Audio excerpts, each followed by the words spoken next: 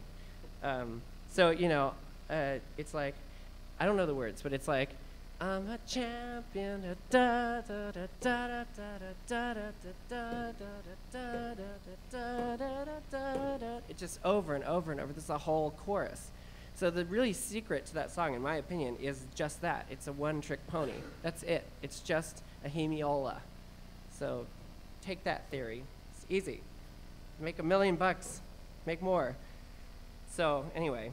So it's a secret to catchy success. So here's one of my songs that uses 2/3, uses a rhythm called a clave, which if you know little grooves, learn little grooves from theory, it's really nice to be able to throw them in. Clave, you've heard 1,000,000 times, it's used with a clave stick. It's a dot, dot, dot, dot, dot, dot, dot, dot, dot, dot. It's used all the time and it creates a 2/3 feeling. So this has kind of all of those things. And then the melody uses syncopation all the time.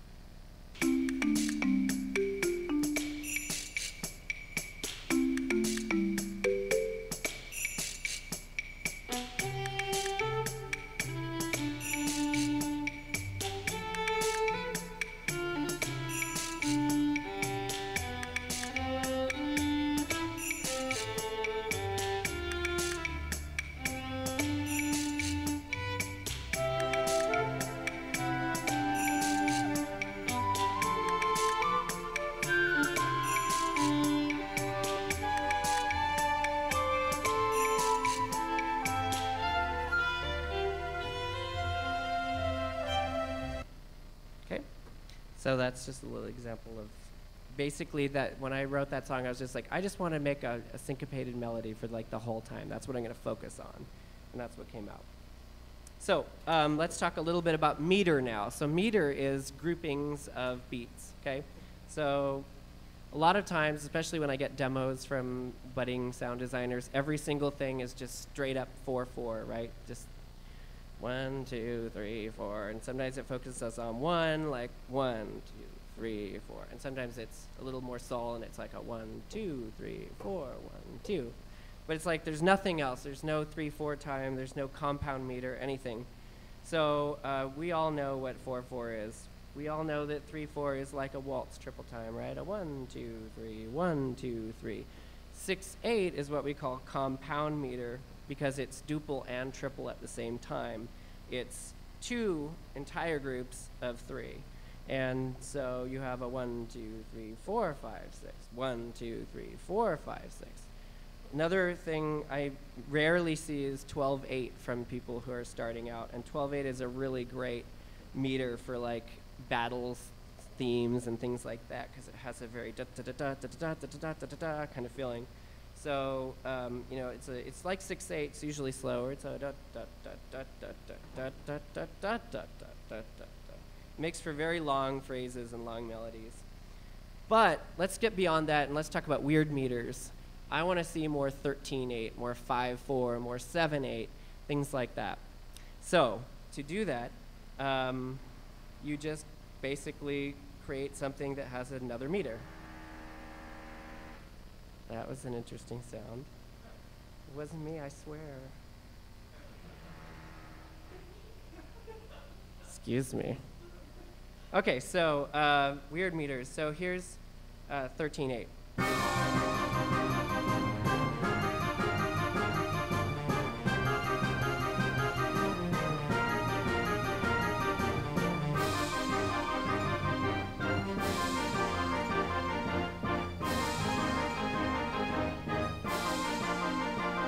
You get the idea. I don't know if you can hear it, but 4, 5, 6, 7, 8, 10, 11, 12, 13, 14, 4, 5, 6, 7, 8, 9, 10, 11, 12.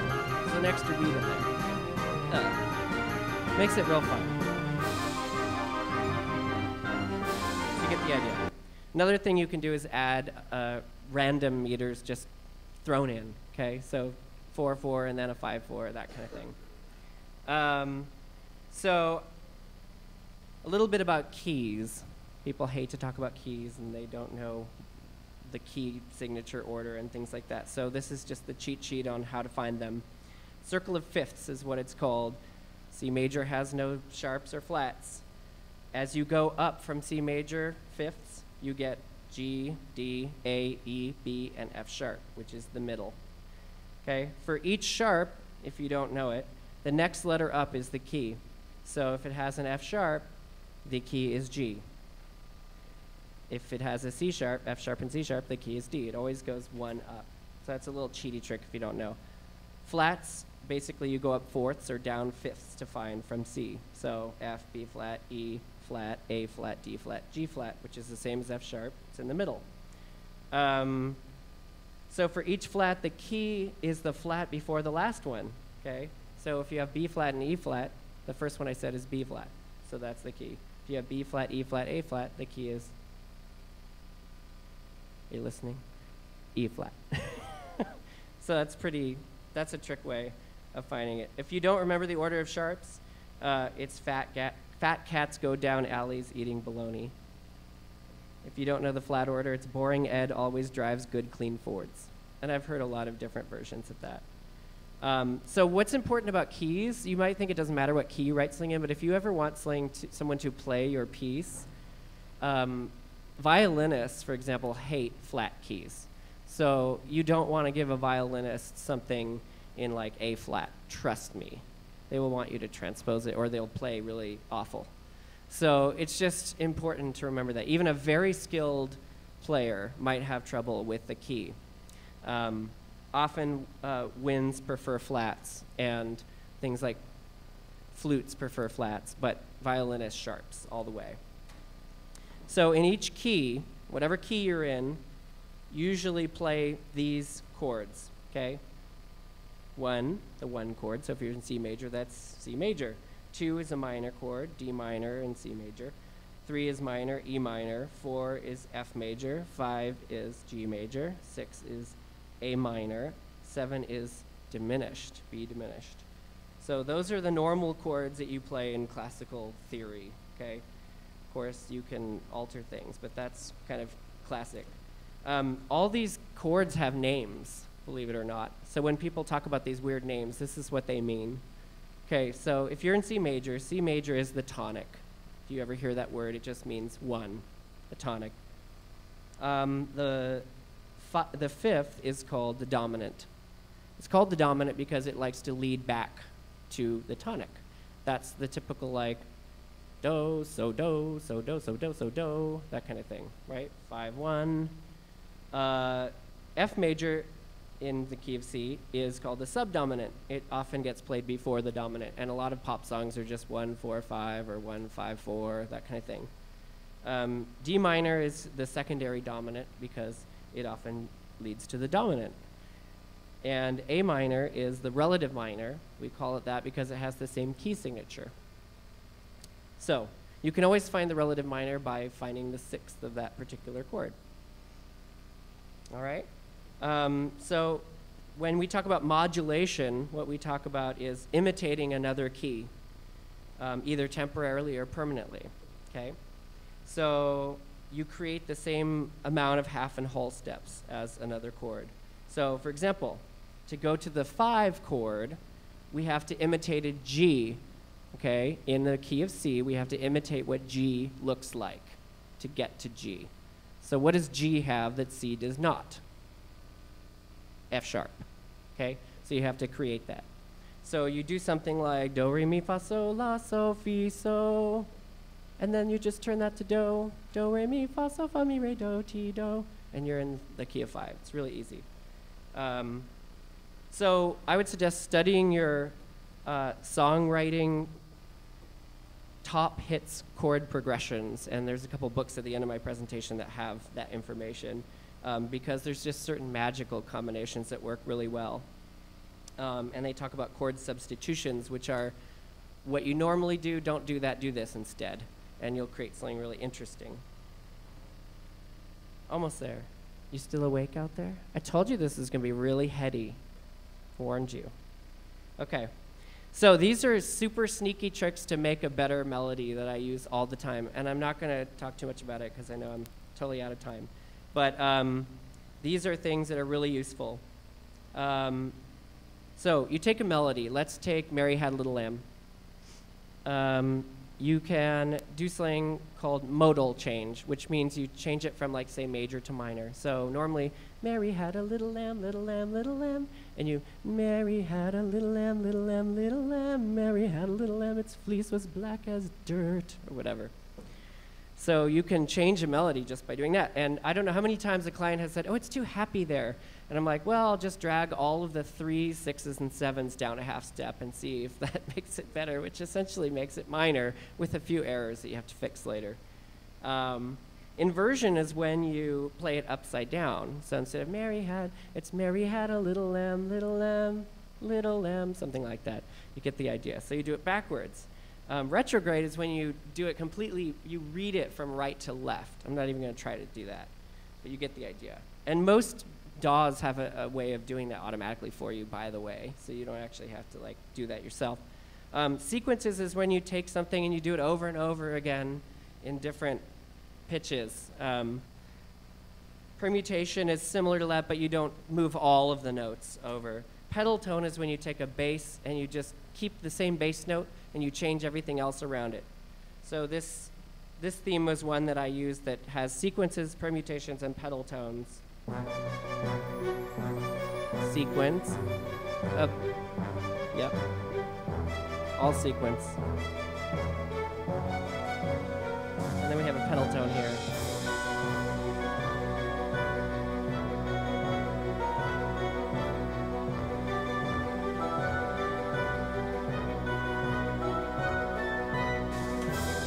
So you get the idea. Augmentation is when you take a melody and you make it half as fast. So you can drag it out in the bass line. You take a melody and, like, it won't even be recognizable, but you just created all this material. So it's not tempo. It's like literally the length of the notes. Like if they were quarter notes, you make them half notes. Diminution is when you do the opposite. You make them really fast. Side slip is used all the time. It's like when you go up a half step the whole thing and then down. So it's like, Mary had a little lamb, Mary had a little lamb, Mary had a little lamb, Mary had a little lamb. But the key doesn't really change. It just, and then it goes back. Mary had a little lamb. I don't know why I chose that song. It's just easy, I think. Okay, so then things that I've talked about before, that to make new melodies, you can roll dice and to pick your notes. So like, if you're a D&D fan, I used to play that when I was younger, I'll admit. You know, you have 10-sided dice lying around or whatever. You roll that, and like a 2, say, is in the key of C is a D, that kind of thing. So you do that, and you write down what you come up with and like make a melody out of it. Serialism is when you take all 12 chromatic notes, you put them in an order, and you only play the piece in that order, in any rhythm. Interval limitation is when you said, I can't use any half steps, that kind of thing. Polytonality is when you have something like in D major and, say, B flat minor at the same time, or F major and G major, something like that. Just 2 different keys. And it sounds awful, right? But you'll write things that you'll never, ever write. So this is one thing that I used almost all of these. And it was like a witchy, scary area of a game.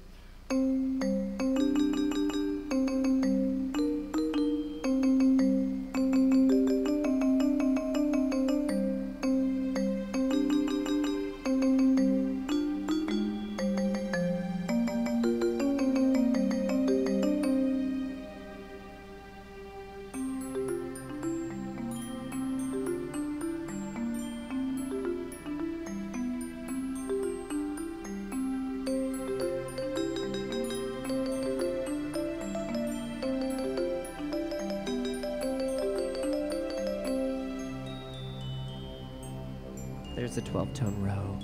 And then the melody comes back in. And then the whole thing is going to reverse right here and play backwards, I think. Yeah, that's backwards. Oh, and then the bass line, that's the melody. It's really, really, really slow. So you get the idea. I would have never been able to write that had I not used all those tricks. So it's a way of doing things that will make you do things you'll never do. So I'm super out of time. I am just going to briefly read through this, but I've done a whole talk on orchestration before. But orchestration is another part of theory and classical music that I think is just not used enough in game music.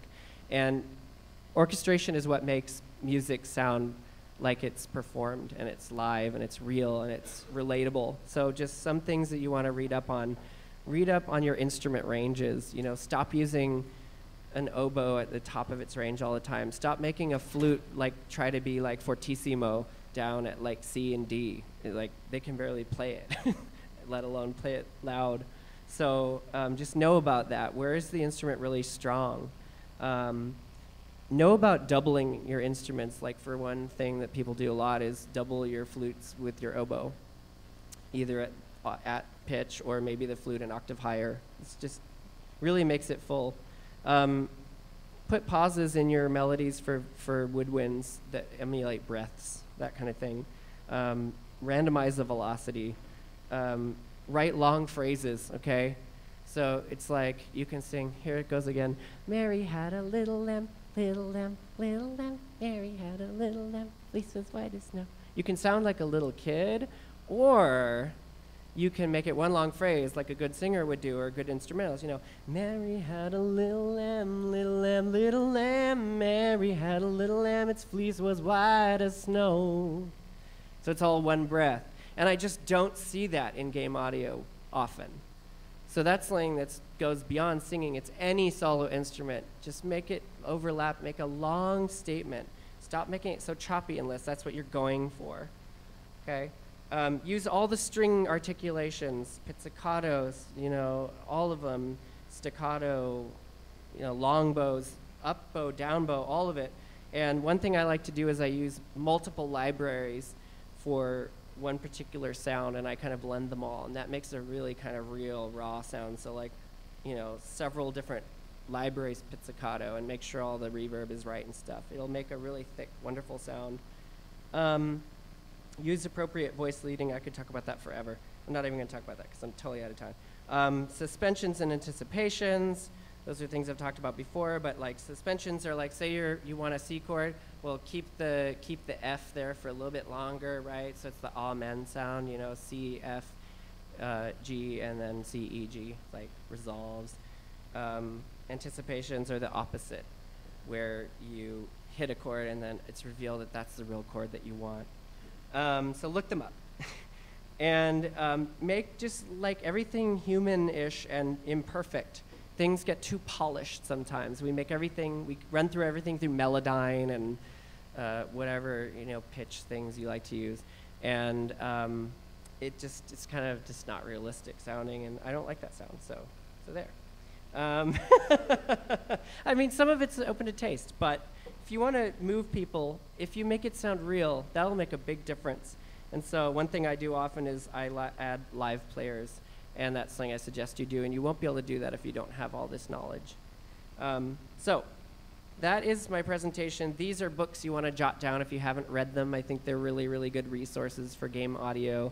They're the best ones that I've read. They're all a little bit different. If you don't know anything about music theory, read the Idiot's Guides. I know, don't be embarrassed, just read it, seriously. I graduated with a music degree, and I looked through that, and I was like, oh, I forgot about French sixths, or whatever. So anyway, I went way over time. Thank you for your time, and that's my presentation.